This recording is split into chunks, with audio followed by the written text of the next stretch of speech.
साथियों, कल 18 जुलाई को उत्तराखंड के बागेश्वर ज़िले में राजकीय इंटर कॉलेज भटखोला के प्रधानाचार्य दयानंद टमटा जी की उन्हीं के विद्यालय के एक में कार्यरत एक कर्मचारी ने बहुत निर्ममता से उनकी हत्या कर दी, जो कि जिसके लिए हम लोगों के पास कोई शब्द नहीं है। हमें समझ नहीं आ रहा कि उत्तराखंड का अनुसूचित जाति समाज, यहाँ का शिल्पकार समाज, जो इस उत्तराखंड का मूल निवासी समाज है, सभी ऐतिहासिक तथ्यों का अगर अध्ययन किया जाए तो जो समाज यहाँ का मूल निवासी समाज है, उसकी आखिर इतनी बद से बदतर स्थिति क्यों होती जा रही है कि आज उसके प्रधानाचार्य भी सुरक्षित नहीं है। जो प्रधानाचार्य एक विद्यालय में, जिस व्यक्ति ने अपना एक जीवन का बहुत लंबा अरसा यहाँ शिक्षा देने में, ज्ञान देने में, यहाँ के छात्रों को तैयार करने में लगाया, उस व्यक्ति की भी आज निर्ममता से हत्या कर दी गई। जातिवादी मानसिकता के लोगों को अब अनुसूचित जाति के लोगों को मारना उनके लिए कोई बहुत बड़ा कठिन काम नहीं रह गया है। उन्हें आज ये लग रहा है कि उनका कोई कुछ नहीं बिगाड़ सकता। एक महीना पहले केतन की हत्या हुई, उसकी हत्या भी निर्ममता की हदें पार करके की गई। अभी कल ये प्रधानाचार्य जी की हत्या हो गई है। तो इससे सीधा सीधा ये संदेश जा रहा है कि उत्तराखंड अब इन वर्गों के लिए सुरक्षित नहीं रह गया है। उत्तराखंड राज्य है, जो उत्तराखंड राज्य है वो उत्तराखंड में अनुसूचित जातियों और ख़ासकर यहाँ के शिल्पकार समाज के लोगों के लिए अब सुरक्षित नहीं रह गया है। अब तक की ये जो 26 सालों की जो सरकारें हैं, वो यहाँ पर कानून व्यवस्था देने में बिल्कुल असमर्थ रही हैं। ये हत्याओं का सिलसिला अभी नहीं, ये पहले की पूर्ववत सरकारों में भी रहा है। पहले भी बागेश्वर में चक्की छूने पर सोहन की हत्या हुई। अभी जो टिहरी में केतन की हत्या हुई, उसी टिहरी में कुछ सालों पहले जितेंद्र दास की भी हत्या हुई थी। बारात में खाना खा लेने पर, अपने हाथ से खाना के निकाल लेने पर। चंपावत जिले में रमेश राम की हत्या हो गई थी, उसका भी वही प्रकरण था कि भाई उसने भी शादी में साथ बैठकर खाना खा लिया था। उसी दौरान अभी कुछ वर्षों पूर्व चमोली में पिंकी के साथ दुराचार हुआ, उसकी हत्या कर दी गई। अल्मोड़ा जिले में 3-4 साल पहले जगदीश की अंतर्जातीय विवाह कर लेने पर उसकी निर्ममता से हत्या कर दी गई थी। ये हत्याओं का सिलसिला यहाँ रुक नहीं रहा है। 2008 में हम लोगों ने अल्मोड़ा में अधिवक्ता शंकर की हत्या की गई थी, उसके भी बड़ी निर्ममता से हत्या की गई थी। तो ये कितना हम गिनाएं समझ में नहीं आ रहा है। यहाँ का जो मूल निवासी समाज है, यहाँ का शिल्पकार समाज है, अब ये सिर्फ लाशें उठाने भर का रह गया है।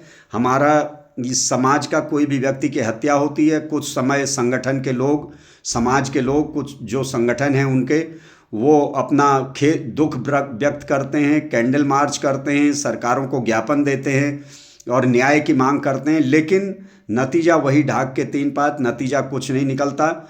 और अब तो धीरे धीरे ये भी सिलसिला चल पड़ा है कि हत्यारों के भी समर्थन में यहाँ पर दलीलें आने लगी हैं, उनके पक्ष में भी लोग खड़े होने लगे। तो ये बहुत खतरनाक संकेत है। मैं वर्तमान समय में, इस समय ये जो सरकार का, हमारा मानना है कि सरकार को अब यहाँ पर बने रहने का कोई हक नहीं है।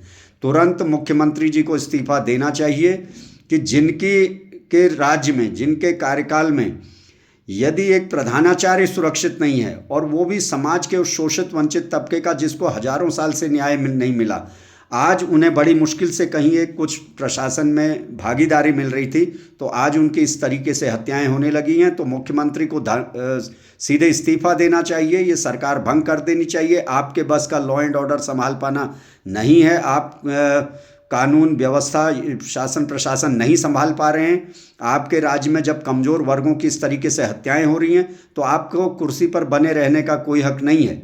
आपको तत्काल इस्तीफा देना चाहिए और जनता से हमारा निवेदन है कि बिल्कुल अब इस तरीके की सरकारों को आप सोच समझकर अपनी सही सरकारें लाइए, अन्यथा आपका उत्तराखंड राज्य में अब कोई सुध लेवा नहीं है। यहाँ आपकी नौकरियाँ सारी छीन ली गई हैं, प्रमोशन आपके ख़त्म हो चुके हैं, हत्याएं आपकी सिलसिला अब सारा जारी हो रहा है। छात्र ये लगातार हर महीने एक एक हत्याकांड सामने आता जा रहा है।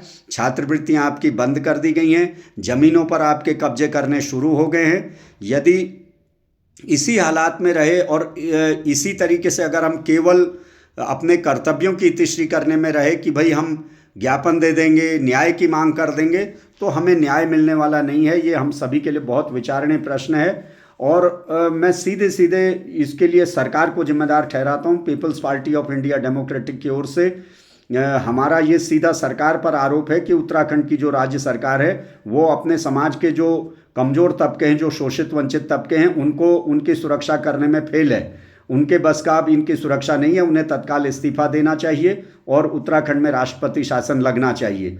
अन्यथा इसी तरीके से अन्य अभी किसी का हौसला बढ़ेगा, हमें और भी संकट होंगे, और भी मुसीबतों का सामना करना पड़ सकता है, और भी हमें कब क्या खबर मिल जाए आज हम पूरी आशंका में हैं। आज यहाँ का उत्तराखंड में रहने वाला हर कर्मचारी आज डरा हुआ है। हर एक आम गरीब मजदूर मेहनतकश जो भी यहाँ का जो अनुसूचित जाति का कमज़ोर तबके का जो शिल्पकार समाज का व्यक्ति है वो यहाँ भयग्रस्त है, वो भयभीत है कि कभी भी उसके साथ कोई भी वारदात कोई घटित हो सकती है।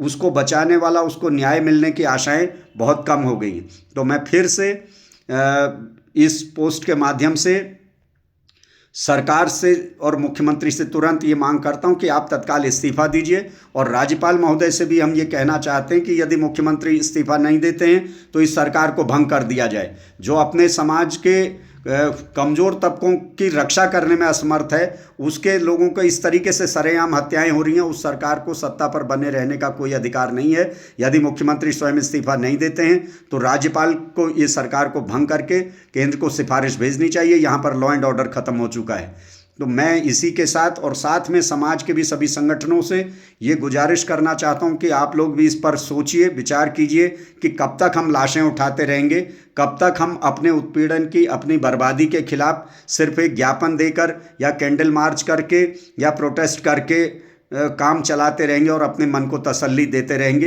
ये हम सभी के लिए सोचने विषय है। ये बहुत गंभीर सवाल है कि एक राजकीय इंटर कॉलेज का प्रधानाचार्य जब सुरक्षित नहीं है तो उस समाज का एक गरीब मेहनतकश मजदूर या अन्य व्यक्ति क्या सुरक्षित होगा। तो ये हम सभी के लिए विचारणीय प्रश्न है। मैं इसी के साथ अपनी बात को यहीं पर विराम देता हूँ। धन्यवाद। जय भीम, जय भारत, जय संविधान, जय मूल निवासी।